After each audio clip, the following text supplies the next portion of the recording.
ਇਹ ਹੈ ਜੀ ਸਾਹੀਵਾਲ ਮਠਗੁਮਰੀ ਔਰ ਇਹ ਸਾਹੀਵਾਲ ਚੋਂ ਗੁਜ਼ਰਨ ਵਾਲੀ ਨਹਿਰ ਲੋਅਰ ਬਾਰੀ ਦੁਆਬ ਯਾਨੀ ਵੱਡੀ ਨਹਿਰ। ਔਰ ਇਹ ਵੱਡੀ ਨਹਿਰ ਦੇ ਕਿਨਾਰਾ ਦਿਖਾ ਰਿਹਾ ਤੁਹਾਨੂੰ ਮੈਂ।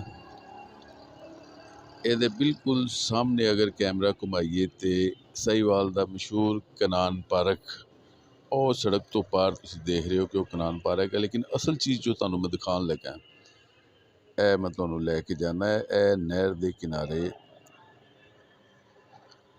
ਪੁਖਤਾ ਥੜਾ ਬਣ ਗਿਆ ਹੈ ਔਰ ਇਹ 2-3 सीढ़ियाँ थले उतर के मैं तेन विखाना कि इत्थे चिराग बल रहे ने। यह हरे झंडे लग गए ने इत्थे और चिरागां दे नाल नाल हार जिहड़े लाड़ियां नूं पाईदे ने जी हार भी टंगे हुए ने। लोगों ने शायद मन्नतां मन्नियां ने कोई ते यह कोई मलंग शलंग भी बैठा है। इनू भी पुछने कि की है। लेकिन बहरहाल ये जगह ना जी कोई मुकद्दस जगह बना दी गई है कोई सूफीज़म के हवाले के नाल शायद कि यह स्टेशन वाला पुल है और यह तुसीं देखो कि हार टंगे हुए ने और यह चिराग बालन वाली जगह यह झंडे लगे ने।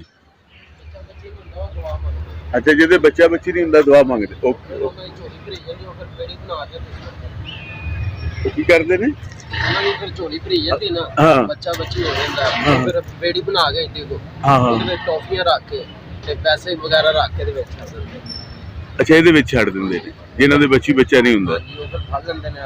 ਅੱਛਾ ਅੱਛਾ ਕੋਈ ਜਿਹੜੇ ਫਿਰ ਹੱਥ ਆ ਜਾਂਦੀ ਅੱਲਾ ਦੇ ਨਾਂ ਦੀ ਹੈ ਉਹ ਫੜ ਲੈਂਦੇ ਨੇ। ਹੈ ਅੱਛਾ ਮਤਲਬ ਵਾਵਾ ਲੋਕ ਇਹਦੀਆਂ ਮੁਰਾਦਾਂ ਤੋਂ ਪੂਰੀਆਂ ਹੁੰਦੀਆਂ ਤੇ ਤੂੰ ਇੱਥੇ ਲੱਗ ਵੈਸੇ ਹੀ ਸਾਡੇ ਤਰ੍ਹਾਂ ਹੀ ਆਇਆ। ਇੱਕ ਮਲੰਗ ਸਿੰਘ ਵੀ ਇੱਥੇ ਬੈਠੇ ਨੇ ਜੀ ਬਕੌਲ ਉਹਨਾਂ ਦੇ ਕਿ ਇੱਥੇ ਜਿਨ੍ਹਾਂ ਦੇ ਬੱਚੀ ਬੱਚਾ ਨਹੀਂ ਹੁੰਦਾ ਹੈ ਉਹ ਮੰਨਤ ਮੰਨਦੇ ਨੇ ਆ ਕੇ ਔਰ ਜਿਹਦੀ ਮੁਰਾਦ ਪੂਰੀ ਹੋ ਜਾਂਦੀ ਉਹ ਫਿਰ ਇੱਕ ਬੇੜੀ ਬਣਾਉਂਦਾ ਛੋਟੀ ਜਿਹੀ ਤੇ ਉਹ 'ਚ ਟੌਫੀਆਂ ਵਗੈਰਾ ਰੱਖ ਕੇ ਇਹ ਨਹਿਰ ਛੱਡ ਦਿੰਦਾ ਹੈ। ਇਹ ਹਾਰ ਵਗੈਰਾ ਤੇ ਦੂਸਰੀਆਂ ਚੀਜ਼ਾਂ ਵੀ ਸ਼ਾਇਦ ਉਸੇ ਵਾਲੇ ਨੇ ਜੋ ਮੰਨਤ ਮੰਨੀ ਜਾਂਦੀ ਹੈ ਉਹਦੀਆਂ ਹੁੰਦੀਆਂ ਨੇ। ਹੁਣ ਮੈਂ ਤੁਹਾਨੂੰ ਅਗਲੀ ਗੱਲ ਦੱਸਣ ਲੱਗਾ। ਮੈਂ ਜਿਉਂ ਜੰਮਿਆ ਜਿਉਂ ਚੱਲਣਾ ਫਿਰਨਾ ਸ਼ੁਰੂ ਕੀਤਾ ਇਹ ਨਹਿਰ ਕਿਨਾਰਾ ਜਿਹੜਾ ਸਾਡਾ ਮਰਕਜ਼ ਹੁੰਦਾ ਸੀ ਉਹ ਸਾਹਮਣੇ ਕਨਾਨ ਪਾਰਕ ਜਿਹੜਾ ਅਸੀਂ ਬਾਕਸਿੰਗ ਖੇਲਣੀ ਜਿਮਨਾਸਟਿਕ ਕਰਨੀ ਤੇ ਇੱਥੇ ਕਦੀ ਵੀ ਕੁਛ ਵੀ ਨਹੀਂ ਸੀ ਹੁੰਦਾ। ਇਹ ਇੱਕ ਸਾਦਾ ਕਿਨਾਰਾ ਸੀ। ਇੱਥੇ ਕੁੰਡੀਆਂ ਲਾ ਕੇ ਅਸੀਂ ਮੱਛੀਆਂ ਫੜਨ ਲਈ ਵੀ ਬਹਿੰਦੇ ਹੁੰਦੇ ਸੀ ਤੇ ਇਹ ਉਹ ਜਗ੍ਹਾ ਹੈ ਜਿੱਥੇ ਬਿਲਕੁਲ ਮੈਂ ਤੁਹਾਨੂੰ ਪੂਰੀ ਗਰੰਟੀ ਨਾਲ ਦੱਸਦਾ ਪਿਆ ਕਿ ਖੁਦਾ ਦੇ ਨਾਂ ਦੀ ਕੋਈ ਸ਼ੈ ਨਹੀਂ ਸੀ ਹੁੰਦੀ।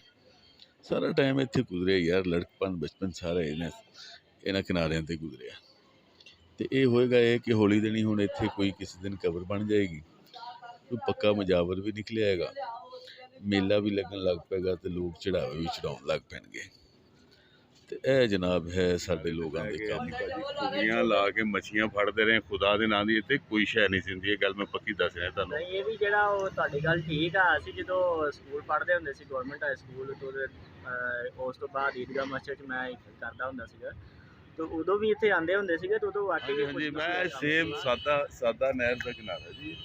ਹੋਰ ਖੰਡਬਾਜ਼ੀ ਜੇ ਮੈਂ ਤੁਹਾਨੂੰ ਦੱਸਾਂ ਕਬਜ਼ੇ ਦਾ ਰੌਲਾ ਹੋਰ ਗੱਲ ਕੋਈ ਨਹੀਂ। ਜਦੋਂ ਮੈਂ ਇੱਥੇ 10-20 ਸਾਲ ਗੁਜ਼ਾਰੇ ਨੇ ਆਪਣੇ ਲੜਕਪਨ ਦੇ ਮੈਨੂੰ ਪਤਾ ਇਹ ਜਨਾਬ ਸਾਹਮਣੇ ਕਨਾਨ ਪਾਰਕ ਇੱਥੇ ਅਸੀਂ ਜਨਾਬ ਕਰਾਟੇ ਤੇ ਬਾਕਸਿੰਗ ਖੇਡਦੇ ਹੁੰਦੇ ਸੀ। ਇਹ ਖਾਲੀ ਹੁੰਦਾ ਸੀ ਬਿਲਕੁਲ। ਹੁਣ ਉੱਥੇ ਜਨਾਬ ਚਮਤਕਾਰ ਹੋ ਗਿਆ। ਦਰਖਤ ਹੈ ਬੜਾ ਜਦੀਦ।